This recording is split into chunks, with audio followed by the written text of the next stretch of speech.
नाम पर इस योजना का नाम रखा था।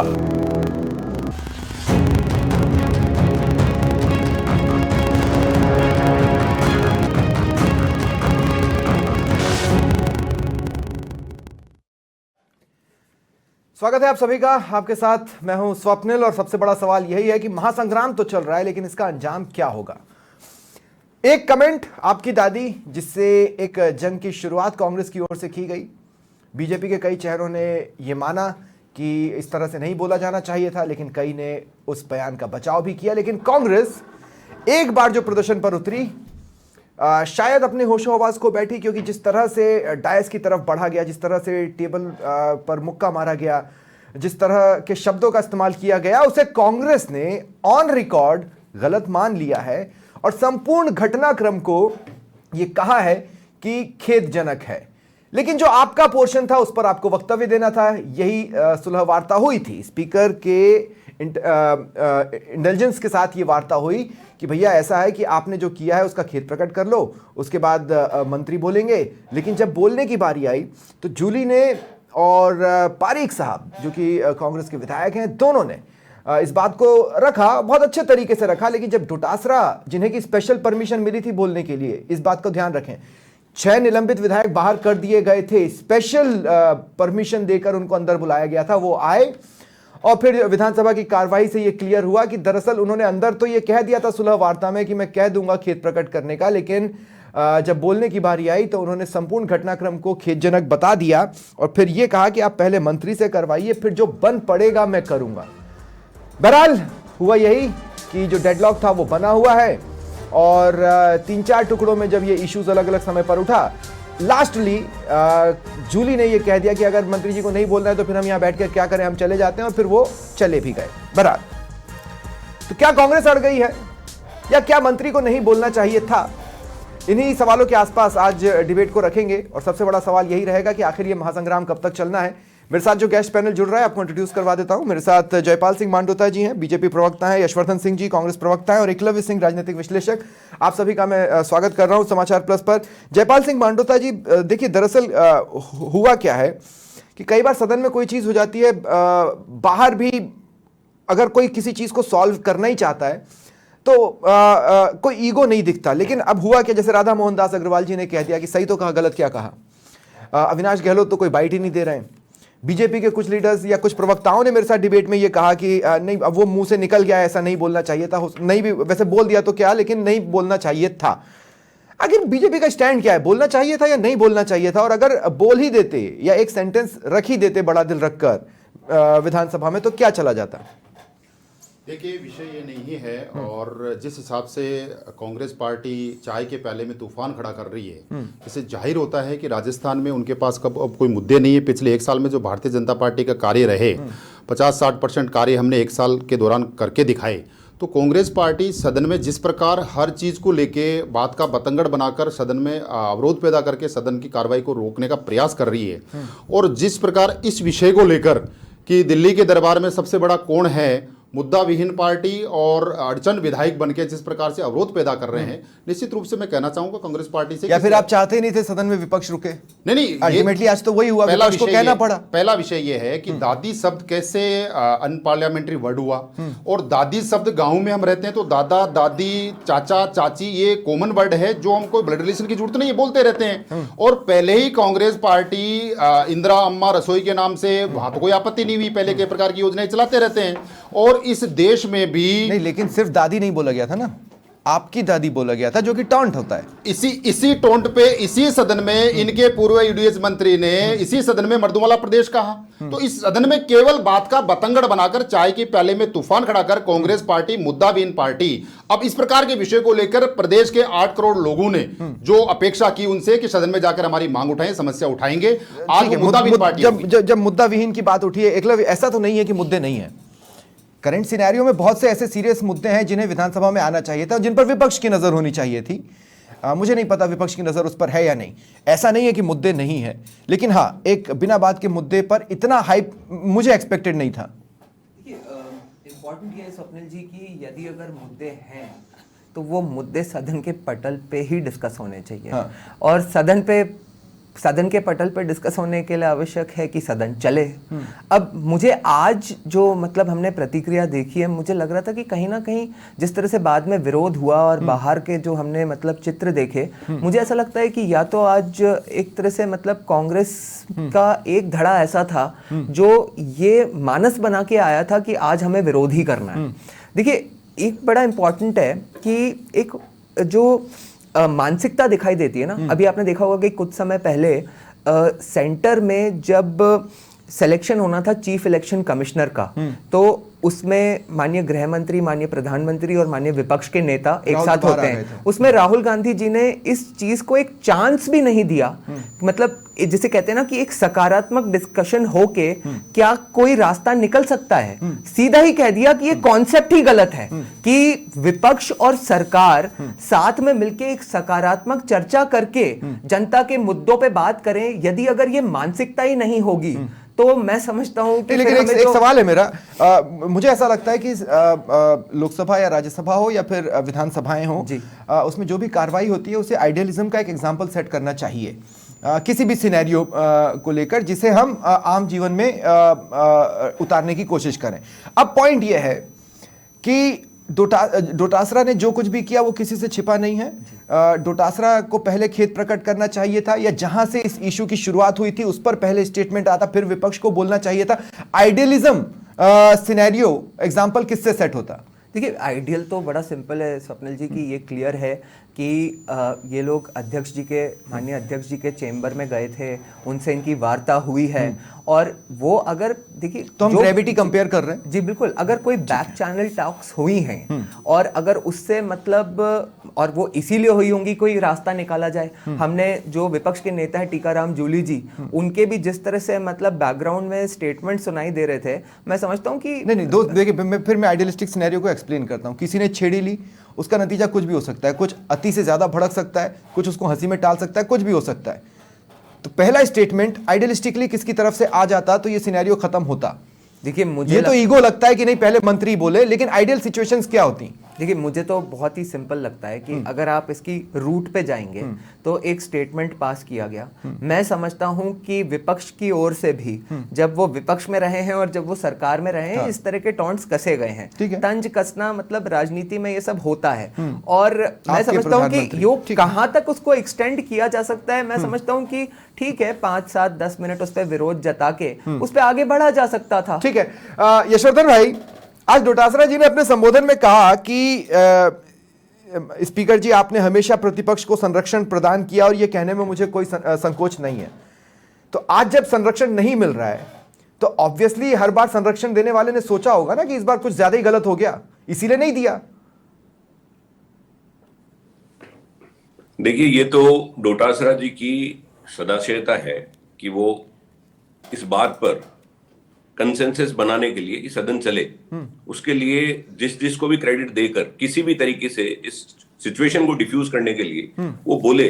लेकिन क्या आपको क्या लगता है भाई, अंदर अगर चैम्बर में कोई बात हुई है, डोटासरा जी ने कहा भाई पहले वो बयान दे दे, मैं भी दे दूंगा, तो पहले बयान दिलवाने में कहां इश्यू आ रहा था? नहीं, पर यहीं तो स्पीकर साहब शॉक्ड लगे, यहीं पर तो जोगाराम पटेल भी शॉक्ड लगे कि भाई आपने तो अंदर कहा था कि आप अपने एक्शन के लिए खेद प्रकट कर दोगे और उसके बाद फिर हम आगे बढ़ेंगे। आगे क्या होता क्या नहीं होता वो तो हमें पता ही नहीं चला ना, क्योंकि डोटासरा ने वो बोला ही नहीं जो अंदर बोला। अच्छा, शॉक्ड नहीं दिख रहे होते तो मैं कह देता कि चलो साजिश हो गई। दोनों शॉक्ड दिखे हैं कि बोले ये क्या हो गया, अंदर तो कुछ और बोल रहे थे साहब। अंदर ये तो आपका परसेप्शन हो सकता है, लेकिन स्वप्निल जी, क्या आपको लगता है कि अंदर ये बात नहीं हुई होगी कि जिस मंत्री ने टिप्पणी की पहले वो बोलेगा, उसके बाद में हम खेद प्रकट करेंगे? क्या बात नहीं हुई होगी? ये एक तरफा ही होगी होगी साहब, वो तो कुछ भी नहीं बोलेंगे और हम खेद प्रकट कर देंगे, ऐसा हुआ होगा क्या? नहीं, पर आप सेंटेंस सुनो, आप सेंटेंस सुनो यशवर्धन भाई। संसदीय मंत्री जी, ये तो नहीं था, आप बताओ क्या बात हुई थी? तो उन्होंने कहा कि भाई आपने तो कहा था मैं खेद प्रकट कर दूंगा, तो जो तय हुआ है उस पर रहे ना। आप स्क्रिप्ट से डिविएट क्यों हो रहे हैं, या जो स्क्रिप्ट अंदर तय हुई थी इस स्क्रिप्ट पर क्यों नहीं चल रहे? और ये सिर्फ शिकायत डोटासरा से है, टीकाराम जूली से नहीं है, पारीक साहब से नहीं है। स्वप्निल जी, अंदर क्या बात हुई नहीं तो मुझे मालूम, ना आपको मालूम। आप कयास लगा रहे हैं, मैं भी कयास लगा सकता हूं, लेकिन मुझे ये तो जरूर लगेगा कि अंदर ये तो बात हुई होगी कि जिस मंत्री ने ओछी टिप्पणी की वो खेद प्रकट करेंगे जहां से कॉज ऑफ एक्शन चालू हुआ। नहीं तो नंबरिंग नहीं जहां तय से हुई कोई होगी चीज ना चालू यशवर्धन हुई। भाई, हो सकता है नंबरिंग ना तय हुई हो कि पहले कौन बोलेगा दूसरा कौन बोलेगा। लेकिन आप एक बात देखो ना, इस बात पर ना जूली ने क्रॉस किया ना पारीक साहब ने क्रॉस किया। इसका मतलब है कि जोगाराम पटेल या स्पीकर जो बोल रहे हैं उस बात में कोई तो वजन था, नहीं तो ये दोनों भी क्रॉस करते कि नहीं नहीं अंदर तो ऐसी बात हुई नहीं थी। चलिए स्वप्निल जी, आपकी बात फिर मान लेते हैं नंबरिंग तय नहीं हुई होगी, और मान लीजिए कि हमारे प्रदेश अध्यक्ष ने कहा कि भाई मंत्री ने जिसने बात चालू की उससे करवा दीजिए, तो स्पीकर महोदय बोल देते कहा भाई आप पहले बोल दीजिए फिर ये बोल देंगे। कहाँ इशू आ रहा है उसमें? इसमें क्या ईगो है? नहीं पर सारी बातें झूठ और बोल रहे होंगे क्या सुनिए- डोटासरा जी? मतलब जैसे जैसे आप ये कह रहे हो कि उन्होंने मतलब संरक्षण को लेकर किसी को बड़ा बोल दिया, लेकिन अब जैसे उन्होंने कहा कि 2-3 दिनों तक वार्ता नहीं हुई।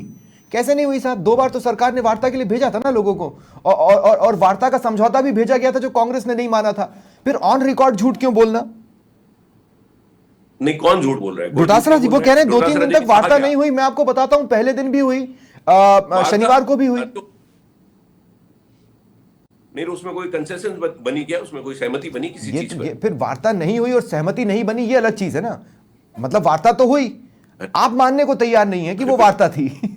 अरे भाई, आप तो मुझे ये बता दीजिए कि हाँ। सदन चलाने के लिए हाँ। टीकाराम जी ने कह दिया, पारिक साहब ने अपना बयान दे दिया, उसके बाद में इनके मंत्री का इतना क्या ईगो है या सत्ता पक्ष का क्या ईगो है कि जिसने लेकिन बात यशवर्धन चालू भाई की, देखिए, वो अपना बयान दे, मैं उसके ये बाद बात कह रहा हूं ना डोटासरा कि जी मैंने अभी एकलव्य से भी पूछा कि क्या हम ग्रेविटी को कंपेयर कर रहे हैं।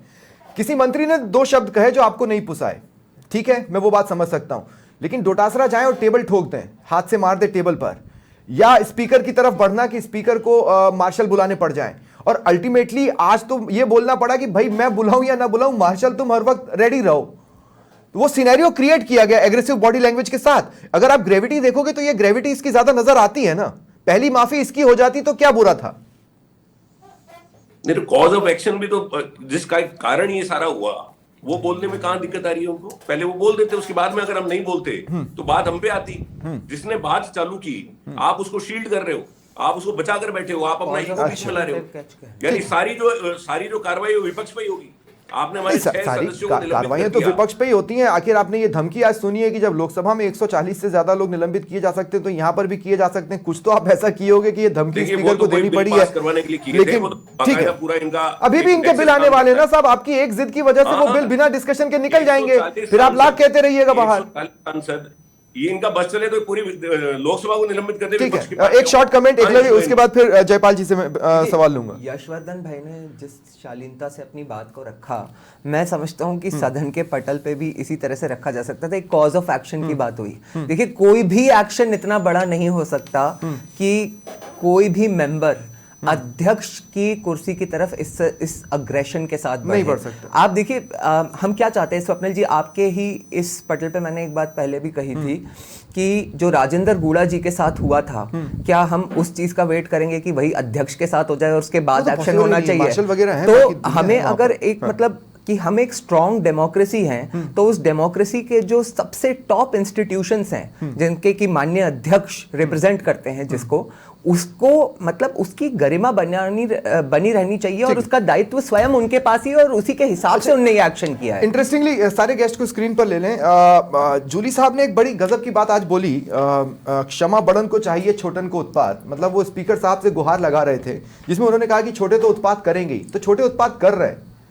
क्या विधानसभा से ये मैसेज क्लियर कट नहीं गया? मैं जयपाल जी आपसे एक सवाल ले रहा हूं कि क्या ये सब प्लान्ड था बीजेपी की ओर से कि एक बार, मैं अपने शब्दों के लिए पहले ही माफी मांग लेता हूं, एक बार उंगली करो या मिर्ची छिड़को जख्म पर, और उसके बाद देखो ये क्या करते हैं, हो ना हो धीरे धीरे अगर ये सदन से हट जाते हैं तो हम बहुत से काम अनइंटरप्टेड वे में आसानी से कर लेंगे। क्या ये प्लानिंग का हिस्सा रहा है बीजेपी का? ये अगर रणनीति थी तो आप अपनी रणनीति में 100% सक्सेस रहे, इसमें कोई दो राय नहीं है।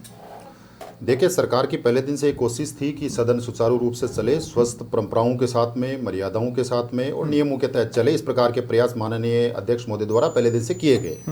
लेकिन जिस प्रकार से कांग्रेस पार्टी के इनके जो अपोजिशन लीडर है उनसे भी बात हुई है कि भाई सदन को चलाने में आपके सहयोग की अपेक्षा करते हैं, लेकिन आप देखिए स्टार्टिंग से जब से सदन शुरू हुआ उस दिन से ही माननीय गवर्नर महोदय का अभिभाषण में भी कांग्रेस ने अड़चन पैदा की। उसके बाद में इस प्रकार के लेकिन उस दिन जिस दिन ये इशू हुआ उस दिन आपकी एक बहुत बड़ी खामी प्रदेश भर के सामने आई थी, वो ये कि एक मंत्री को जवाब देने के लिए 3-3 मंत्रियों के सुझाव लगे।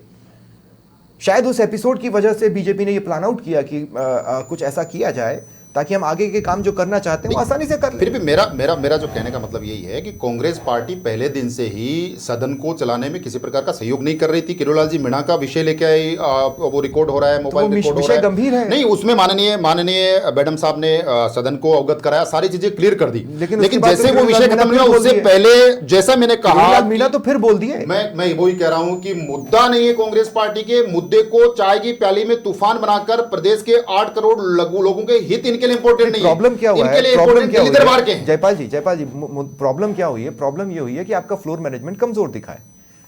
फ्लोर मैनेजमेंट में कहीं कोई कमजोरी नहीं है। जिस प्रकार से तैयारी में खामियां दिखी, माननीय एक मंत्री को 3-3 मंत्रियों के साथ की जरूरत पड़ रही है, उसमें जवाब दे रहे थे। माननीय पिछली बार देखा सदन के नेता मुख्यमंत्री ने बहुत शानदार बोला, एक एक विषय को उन्होंने टारगेट करके बताया, प्रदेश के क्या योजनाएं चल रही है उनके बारे में कहा। लेकिन कांग्रेस पार्टी उतना ही विषय, कांग्रेस में भी चूंकि प्रतिपक्ष है इसलिए उनकी जिम्मेदारी भी बनती है कि वो सदन को चलाने में सहयोग करे, लेकिन ऐसा हुआ नहीं। ठीक है, पहले तो एक्सेप्टेंस ही नहीं थी यशवर्धन भाई, पहले तो कांग्रेस में एक्सेप्टेंस ही नहीं थी।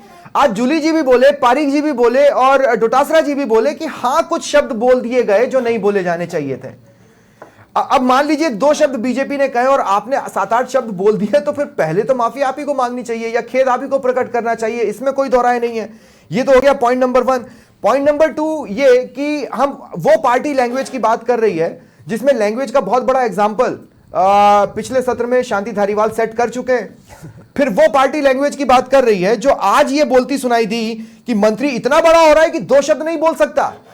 भाई मंत्री है तो माननीय है ना, मैं यहां न्यूज में ये तो नहीं बोल सकता, मैं तो ये बोलूंगा कि मंत्री जी या मंत्री जी इतने बड़े हो गए। उनके शब्द क्या है? मंत्री इतना बड़ा हो रहा है कि 2 शब्द नहीं बोलेगा। तो ये लैंग्वेज के कोई मापदंड आपने तो स्थापित किए नहीं है। स्वप्निल जी, मेरे ख्याल से शांति धारीवाल जी वाली डिबेट में आपने मुझे से प्रश्न पूछा था। हाँ, नहीं, आपको याद होगा कि मैंने क्या जवाब दिया। बिल्कुल, मैं उससे मना नहीं कर रहा हूं, मैं सिर्फ ये कह रहा हूं कि कंटिन्यूटी है इसमें सर। नहीं, मैं आपकी लैंग्वेज में कंटिन्यूटी की बात नहीं, कंटिन्यूटी की बात मैं कर रहा हूं। ये असल में क्या है, इनका एक राष्ट्रीय प्रोजेक्ट है। इस तरह की शब्दावली को नॉर्म में क्रिएट करने का एक राष्ट्रीय प्रोजेक्ट है इनका। इनके एक बहुत बड़े नेता है, मैं उनका नाम लेकर इस डिबेट का स्तर नहीं गिराना चाहता। ये गिरा दीजिए सर, अब विधानसभा में भी बचा क्या स्तर गिरने में? डिबेट का भी गिर जाए कोई तकलीफ नहीं है मुझे। आज सुनिए, नहीं स्वप्निल जी, आज इन्होंने कांग्रेस की दादी कहा है। इनकी नहीं, कांग्रेस की दादी नहीं कहा है, आपकी दादी कहा है। आपकी दादी इनकी इच्छा ये है कि अपने शीर्ष नेता को राजी करने के लिए उसी के शब्दों को काम में लेते हुए ये कल को ये कहेंगे कि कांग्रेस की विधवा, समझ रहे हैं आप? नहीं, लेकिन आपने भी तो आपके प्रधानमंत्री कहा हुआ है ना यशवर्धन भाई, आपने भी तो आपके प्रधानमंत्री कहा हुआ है। सलमान खुर्शीद, मैं उनका नाम ही नहीं लेना चाहता स्वप्निल जी। मैं इस डिबेट की गरिमा बनाकर रखना चाहता हूं। नहीं, 2 सेकंड। राहुल गांधी, मैं तो राहुल गांधी की बात कर रहा हूं दादा। राहुल गांधी ने आपके प्रधानमंत्री कहा हुआ है, सलमान खुर्शीद ने कहा है कि हाँ सोनिया हमारी माँ है, सोनिया मेरी माँ है। उस लिहाज से अगर किसी को आपकी दादी बोल दिया तो इसमें बुरा क्या मानना? आपकी दादी नहीं है क्या? खुर्शीद जी के ऊपर लागू होता है, वो सलमान खुर्शीद जी के ऊपर लागू होता है। लेकिन आप सदन में एक बयान दे रहे हैं, किसी योजना के बारे में बयान दे रहे हैं और आप जानबूझकर इस तरह का शब्द काम में पर कह तो सच ही रहे ना। आज के 20 साल बाद में मान लीजिए आज के 20 साल बाद में कोई किसी पार्टी का सांसद और बीजेपी को कह दे कि नरेंद्र मोदी जी के नाम पर कोई योजना चली हुई हो और उस वक्त ऐसे कोई शब्द काम में ले कि आपके पिताजी के नाम पर ये योजना चलाई थी उस वक्त, तो क्या होगा? बवाल होगा। क्या होगा सर? मैं इसीलिए कह रहा हूं, अगर मेरे फादर के नाम पे कोई इंस्टीट्यूशन का नाम रखा जाएगा तो मैं तो चाहूंगा लोग बोले कि आपके पापा के नाम पर है। अरे तो आप बुराई क्या है? भाई नरेंद्र मोदी किसके पिता हैं? किसी के पिता नहीं है। कल को कोई कह दे आपके। अरे सर एक बात बताइए, अगर हम बात करते हैं कांग्रेस का जनक कौन है ना, तो वो कांग्रेस का ही जनक कहलाएगा ना, वो देश का जनक तो हो नहीं जाएगा। अगर बोल भी दिया आपकी दादी, देखिए तो फिर उसमें बुरा क्या? इंदिरा जी, अरे भाई किसकी दादी थी? किसकी दादी थी आप बताइए? उस सदन में बैठे हुए कौन से व्यक्ति की बायोलॉजिकली इंदिरा जी दादी थी, ये बता दीजिए आप। अच्छा, ओके, बायोलॉजिकल वाला पोर्शन ठीक है। बताइए। नहीं तो तो ठीक है, मतलब इंदिरा को आप लोग औचित्य क्या दादी है? नहीं मानते ना, ठीक है। अगर कांग्रेस अगर अरे भाई औचित्य क्या है? कोई माने तो औचित्य मान छोड़ ले, दीजिए ना, लेकिन उस मसला सदन तो में ये कौन भी है कि दादी आप की मानते हैं या नहीं मानते हैं। आपको नहीं लगता वो अगर आपकी दादी है तो वेल एंड गुड। फिर हिसाब से जिसको नहीं लगेगा कि हमारा कोई राष्ट्रपिता है तो वो नहीं मानेगा कि कोई हमारा राष्ट्रपिता है। शब्दावली का क्या मतलब है? आप एक स्वतंत्रता सेनानी, एक प्रधानमंत्री, एक भारत रत्न, उनको आप आदर से भारत quote रत्न कर उन्हीं की सकते हो। सरकार में और मिला अगर था वो है तो ये बोल देते उन्हीं ने दिया था खुद अपन को, सबकी उन्हीं दादी, की तो सरकार कोई इशू नहीं आता। ठीक है, आपकी दादी एक छोटा सा कमेंट जयपाल जी आपसे ले रहा हूं और उसके बाद फिर मैं इस एकलव्य के साथ इस डिबेट को वाइंड अप करूंगा। नहीं जयपाल जी सवाल पे ही रहेंगे, सवाल पे ही रहेंगे। अपने मन से क्या बोलना है। मैं देखिए मैं ये बता रहा हूं, उन्हीं की बात का जवाब दे। छोड़िए ना, मैं आपसे ये बोल रहा हूं कि दो शब्द आए थे, विपक्ष ने कहा कि डिलीट कर दीजिए, आसन ने कहा कि मैं डिलीट कर दूंगा, वेट किया जाना चाहिए था। लेकिन वो दो शब्द प्रश्नकाल में आए थे। प्रश्नकाल एक ऐसी जगह है जहां पर जो प्रश्न पूछा गया उसका सीधे सीधे जवाब दिया जाता है। उसमें कोई लाग लपेट या फिगर ऑफ स्पीच या ये 2 नंबर का सवाल है उसमें 5 नंबर लायक लिख दूं, ये नहीं होता। तो आखिर अविनाश गहलोत नंबर बढ़ा कहां रहे थे, या किसके बढ़ा रहे थे, या वो करना क्या चाह रहे थे? वो यही करना चाह रहे थे कि ये केवल योजना लाते हैं जिसके नाम की चर्चा कर रहे हैं हम लोग, उसके बारे में योजना ही लेके आए, लेकिन उसमें फंड अलॉट नहीं किया। उसका फंड तो अलॉटमेंट हमारी सरकार कर रही है, यही बात वो बता रहे थे। और जहां तक यजी कह रहे हैं कि बायोलॉजिकल, तो गांव के अंदर तो बायोलॉजिकल कोई नहीं होता, लेकिन दादा दादी कहते हैं, हम चाचा चाची कहते हैं, कोई भी बायोलॉजिकल नहीं होता है। लेकिन इस देश में तो पूरी फ्रीडम है। आप प्रधानमंत्री को गंदी नाली का कीड़ा, आप प्रधानमंत्री को चौकीदारी चोरी, बहुत सही, बहुत सही, प्रधानमंत्री है, सिटिंग सीएम है। 2 सेकंड वो तो पूर्व सीएम है, ये सिटिंग सीएम प्रधानमंत्री है। एक्चुअली एक बहुत अच्छा पॉइंट दे दिया। मैं आपको थोड़ा सा कम समय दे रहा हूं डिबेट में, माफी मांग लेता हूं। यशवर्धन भाई, चाचा नेहरू करके फिर कोई चीज नहीं बची, क्योंकि बायोलॉजिकली वो मेरे चाचा नहीं है। देखिए स्वप्निल जी, कोई माने वो कोई इशू नहीं है। मैं ये कह रहा हूं कि जब वो प्रश्नकाल में उत्तर दे रहे हैं उसमें एक freedom fighter prime minister, by your logic Yashwardhan भाई, बाय योर लॉजिक चाचा नेहरू करके कोई चीज नहीं है, क्योंकि बायोलॉजिकली वो किसी के चाचा नहीं है। मत बोलिए ना, बापू भी नहीं है। अरे भाई मत बोलिए, कौन मैं कह रहा है, ठीक कौन आपको फोर्स कर रहा है? ये कंट्रोवर्शियल है। ठीक है, पंडित नेहरू बोल लीजिए, ठीक है, जवाहरलाल नेहरू बोल ठीक लीजिए, है। अब एकलव्य देखिए, ना हम सफर ना ये किसी आपने हम, जो एक पॉइंट कहा ना, मतलब ये बड़ा इंटरेस्टिंग है कि मतलब नेहरू जी देश के चाचा हैं और सलमान खुर्शीद जी ने भी बता दिया कि सोनिया गांधी देश की मां है। नहीं, मेरी मां है। नहीं, हाँ, देश की मां है। आगे अभी कहा आपको था। वीडियो हाँ, दिखा सकता हूं। हाँ, उन्होंने आगे देश कहा की था। मां है, लेकिन जो इंदिरा गांधी जी हैं वो कांग्रेस के मतलब जो सदस्य हैं उनकी भी दादी नहीं है। तो ये देखिए, मैं यशवर्धन जी की बात से एक्चुअली एक अग्री करता हूं कि इसमें कोई डाउट नहीं है कि ये एक तंज था और अवॉइडेबल तंज था। बिल्कुल अवॉइडेबल तंज था। ये नहीं किया जाता तो अच्छा, लेकिन मुझे फ्रैंकली ऐसा लगता है कि मतलब ये इतना बड़ा मुद्दा नहीं था कि इस पे इस तरह का विरोध और प्रदर्शन और मतलब जनता के मुद्दों को स्टॉल करके, मतलब सदन को स्टॉल करके 4-5 दिन इस पे बैठे हुए। अब आगे बढ़ने का समय है। एक पॉइंट मैं बता दूं कि देखिए हाल ही में कितना बड़ा खुलासा हुआ, पत्रकारिता जगत से ये खुलासा हुआ कि पुलिस के कामों की गोपनीयता सवालों के घेरे में है। बाहर से लगाए गए लोग वहां पर बैठे हुए हैं और लिख रहे हैं। ये कितना बड़ा इशू है, या किसानों के लिए पानी कितना बड़ा इशू है। लेकिन आपको याद होगा कुछ इसी तरह का बड़ा प्रदर्शन जब राहुल गांधी का इंसल्ट हुआ है और उस इंसल्ट का के लिए माफी मांगी जानी चाहिए, तब कांग्रेस ने किया था।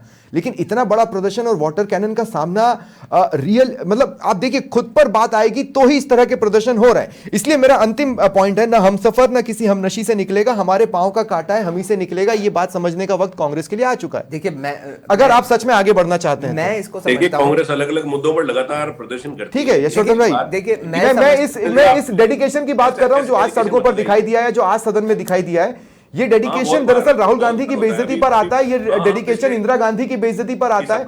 ये डेडिकेशन उस बच्ची के लिए नहीं आता जिसके लिए ट्वीट्स किए जाते हैं गहलोत द्वारा या सचिन पायलट द्वारा। मैं सिर्फ एक 10 सेकंड्स का पॉइंट कहूंगा स्वप्निल जी। मैं समझता हूं कि इंपॉर्टेंट ये था कि जिस तरह से जिस मतलब श्रद्धा के साथ यहाँ पे ये प्रोटेस्ट करे गए, फिजिकल प्रोटेस्ट करे गए, जिस तरह से सदन को रोका गया, जो अग्रेशन वहां पे दिखाया गया, अगर ये सब छोड़ के अगर अपना विवेक सही से इस्तेमाल करके सदन के पटल पे ही विपक्ष ने कोई ऐसा जवाब दिया होता जिससे बीजेपी एम्बैरेस होती, तो वो ज्यादा अच्छा होता इनके लिए भी, और उसके बाद सदन को आगे बढ़ाकर एग्जैक्टली थे 2-3 पॉइंट्स थे नहीं, यशवर्धन भाई। जो आदमी कांग्रेस की विधवा बोलने वाला सीट्स पर बैठा है उनको एक गलत को अरे तो दूसरे साहब गलत आप से यही नहीं बोल किया जा देते ना सकता। वहां पे, आप यही बोल देते ना वहां पे, बजाय इसके कि यहाँ पे फिजिकल प्रोटेस्ट कर रहे हो, आप एक्सपोज करते ना बीजेपी को कि बीजेपी ने पहले ये किया है। ये जो जनता का नहीं, सबसे खास बात है यशवर्धन भाई, आपने जो ब्लॉक करके रखा हुआ है, इससे क्या फायदा होगा? एग्जैक्टली। और नहीं, सबसे बड़ी बात है कि अभी रियल इश्यूज ऐसे हैं जिस पर आसानी से घेरा जा सकता है। मुझे नहीं पता कि कैसे नहीं घेर रहे हैं, लेकिन ठीक है। चलिए, बहुत बहुत शुक्रिया आप सभी का मेरे साथ जुड़ने के लिए और चर्चा में शामिल होने के लिए। सवाल मैंने सिर्फ एक ही छोड़ा था कि रार यूं ही पालेगी कांग्रेस, यूं ही चलेगी। इसका जवाब बहुत जल्द मिल जाएगा। फिलहाल इतना ही, नमस्कार। आपने हर बार की तरह अपनी दादी इंदिरा गांधी के नाम पर इस योजना का नाम रखा था।